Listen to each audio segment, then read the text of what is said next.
Bienvenidos al primer vídeo sobre la Edad Moderna. Abandonamos, por tanto, la Edad Media para inaugurar un nuevo periodo de la historia que conocemos con el nombre de Edad Moderna.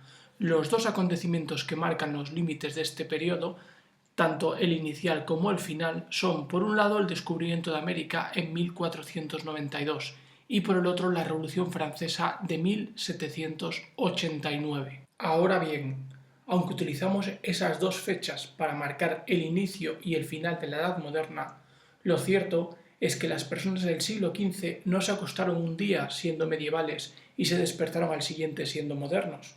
Fue un proceso de cambio muy largo, muy lento, que afectó a las estructuras políticas, al modelo económico, a los grupos sociales y a la vida cultural. Un conjunto de transformaciones que explicaremos a lo largo de este vídeo. Pero antes de empezar, me gustaría hacer una denuncia pública. Lo cierto es que hace aproximadamente un mes gané el trofeo de ping-pong de mi instituto y como premio me dieron una fabulosa medalla y un puzzle tridimensional hecho de madera. No sé cómo se lo tomarían el resto de premiados, pero a mí me hizo mucha ilusión recibir esta cosa, porque en cierto modo me gusta estrujarme la cabeza tratando de resolver puzzles imposibles. Es verdad que la llamada cosa venía con un manual de instrucciones que te va diciendo paso a paso cómo tienes que ir montando el puzzle. Ahora bien, para que tenga un poco de gracia, lo lógico es coger esta hoja, arrugarla y tirarla lejos y ponerte por tu cuenta a montar la cosa, según tus neuronas te den a entender, porque lo otro no tiene gracia, te conviertes simplemente en un mono mecánico que va poniendo las piezas según te dice el papelito, y eso evidentemente no mola. Bien, pues vamos a desmontar la cosa y a montarla desde cero.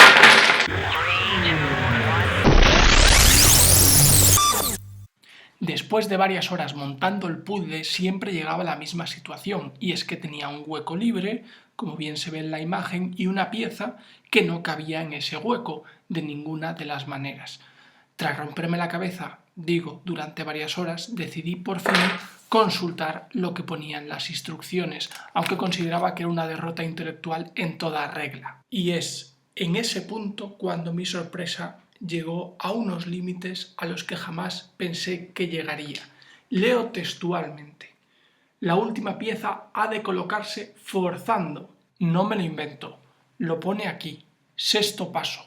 Dice que hay que colocar la pieza forzando el puzzle. Querido fabricante de la cosa, que nos vendas un producto supuestamente ingenioso que al final tenga que terminarse forzando, es decir, ejerciendo una presión de fuerza física bruta sobre el espacio que vemos vacío, es un insulto para todos tus consumidores. Yo te recomendaría, querido fabricante de la cosa, que te dedicases más bien a vender hormigoneras o productos para gimnasios como pesas, barras de abdominales, etc., que se adecúan mucho más al ingenio que has demostrado al fabricar esto. Y después de esta denuncia, ahora sí, vamos a hablar de historia.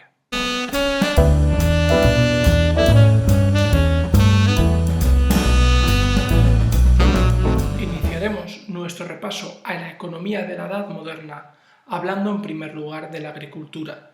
El siglo XV y también el siglo XVI fueron momentos en los que la agricultura experimentó un gran avance y donde se produjeron grandes innovaciones tanto de tipo técnico como tecnológico. A esto hemos de añadir que la roturación de nuevas tierras, es decir, la puesta en cultivo de más tierras, favoreció que la cosecha aumentara. Todo esto vino acompañado de una mayor demanda. Si la población era cada vez mayor en número, es decir, había habido un crecimiento demográfico, es lógico también pensar que hay un aumento de la demanda de productos agrarios. Todo esto, como venimos diciendo, hizo posible que durante los siglos XV y XVI, es decir, al comienzo de la Edad Moderna, la agricultura experimentara grandes avances. Tanto la artesanía como el comercio se vieron también favorecidos por el aumento demográfico, en tanto que una mayor cantidad de población supone, en principio, mayor cantidad de posibles clientes. Además, en el caso concreto de la artesanía, La progresiva pérdida de influencia por parte de los gremios aportó una mayor libertad de producción industrial, así como un elemento clave para la introducción de innovaciones en ese campo. Hablamos de la competencia. El comercio, por su parte, se vio favorecido por la apertura de nuevas rutas comerciales, en muchos casos fruto de los descubrimientos geográficos, así como por las prácticas financieras y crediticias surgidas en los siglos XIV y XV. Ese desarrollo artesanal y comercial vino de la mano, como hemos indicado, de un importante desarrollo en el campo financiero. A comienzos de la Edad Moderna, la necesidad de financiación, es decir, de personas que pongan dinero necesario para la puesta en marcha de empresas comerciales, va a dar lugar al fortalecimiento de la banca y a la aparición de la bolsa, que tendrá su punto de ignición en la ciudad flamenca de Brujas a comienzos del siglo XVII. En último lugar, hemos de referirnos al auge de las ciudades. Hay que tener en cuenta que todas estas labores artesanales y todo ese comercio del que venimos hablando hasta ahora tenía su centro en las grandes urbes europeas. Estamos hablando, por ejemplo, de ciudades como Florencia, como Venecia, Génova, Sevilla, Amberes o la que acabamos de citar hace un momento para hablar de la bolsa, la ciudad flamenca de Brujas. Desde estas ciudades se controlaba tanto la producción artesanal como el comercio de buena parte de Europa.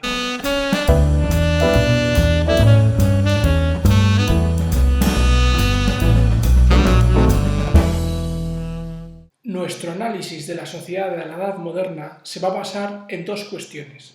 La primera de ellas, como veis reflejada en la imagen, es el crecimiento sostenido de la población europea desde ya el siglo XIV, que se va a ir prolongando durante el XVI, va a tener una leve crisis en el XVII, pero va a seguir en el XVIII. Es decir, que después de las crisis del siglo XIV, la población europea va a seguir un casi sostenido crecimiento. La segunda cuestión a tener en cuenta es la que tiene que ver con la estructura social y los cambios sociales que vamos a ver en la imagen que os presento a continuación. Las dos pirámides que se observan tienden a comparar la sociedad en la Edad Media a la izquierda y en la Edad Moderna a la derecha. Sigue siendo una sociedad estamental en ambos casos, pues está dividida en estamentos, aquellos que venían de nobleza, clero y estado llano. Ahora bien, se aprecian profundas diferencias.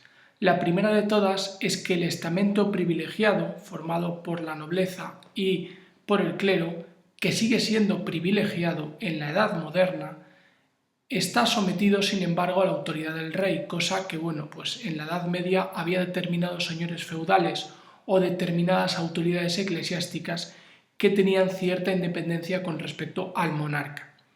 La segunda gran diferencia tiene que ver con el estamento de los no privilegiados.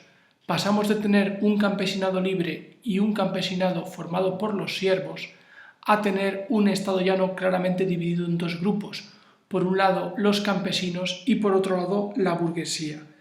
Y es interesante destacar este último grupo porque el enriquecimiento de buena parte de ellos a través de la artesanía y el comercio les va a permitir tener cada vez más prestigio social y por tanto ascender en la pirámide. Gracias a ese poderío económico, algunos de esos burgueses van a llegar a convertirse en los banqueros de las principales monarquías europeas, como los Figuer para el caso de los Habsburgo o los Medici para los papas. Además, estos últimos van a llegar a establecer lazos matrimoniales con la familia real francesa.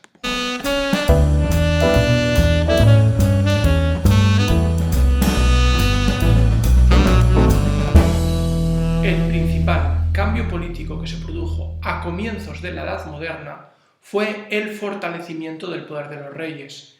Estos impusieron su autoridad tanto sobre la nobleza como sobre las autoridades eclesiásticas, dando lugar a un nuevo sistema político que conocemos con el nombre de monarquía autoritaria. El teórico más importante de este nuevo sistema fue el italiano Nicolás Maquiavelo, cuyas ideas políticas quedaron reflejadas en su principal obra, El Príncipe. Según Maquiavelo, el príncipe o monarca debía concentrar todos los poderes, quedando subordinada a él la antigua nobleza feudal. Todo esto era posible gracias a la construcción de un Estado central fuerte, con una capital política en la que se establecía la corte. Estamos hablando, por tanto, del nacimiento del Estado moderno. Este basaba su poder en una serie de instrumentos de entre los que cabe destacar los siguientes. 1. La unificación del territorio nacional, que pasaba a considerarse patrimonio o propiedad del rey. 2. Una burocracia, es decir, un conjunto de funcionarios que trabajan al servicio del monarca. 3. Un ejército permanente bajo la exclusiva autoridad del rey, lo que reducía la influencia de las tropas que en la Edad Media aportaba la nobleza feudal. 4. Una diplomacia para establecer relaciones permanentes con otros reinos. 5. Y último, como elemento imprescindible para financiar toda esa estructura, una hacienda real encargada de cobrar impuestos en todo el reino. Terminaremos nuestro repaso a la política de comienzos de la Edad Moderna haciendo referencia a las principales monarquías europeas. La Guerra de las Dos Rosas, que enfrentó a los Lancaster y a los York, dejó muy debilitada a la nobleza inglesa. Eso fue aprovechado por la nueva dinastía, los Tudor, que lograron imponer su poder bajo los reinados de Enrique VII y Enrique VIII, al que veis en imagen. En Francia, también al final de un conflicto bélico, pudo asentarse la monarquía autoritaria. Los sucesores de Carlos VII, vencedor en la Guerra de los 100 años, lograron imponer su poder sobre la nobleza feudal. Cabe destacar de manera especial los reinados de Luis IX y Francisco I, al que veis en imagen. En España, el matrimonio entre Isabel de Castilla y Fernando de Aragón hizo posible no solo la unión de ambos reinos, sino también el fortalecimiento de la monarquía y la conquista, en 1492, del último reino de la península, Granada. Otras unidades territoriales a destacar de este periodo, si bien menos perfectas en la construcción del Estado moderno que las tres anteriores, fueron Rusia y el Sacro Imperio Romano Germánico. Hasta aquí el primer vídeo sobre el siglo XV. Os recuerdo que la unidad dedicada a los orígenes de la Edad Moderna se complementa con dos capítulos más, uno dedicado al reinado de los reyes católicos y otro al descubrimiento de América y a las culturas precolombinas.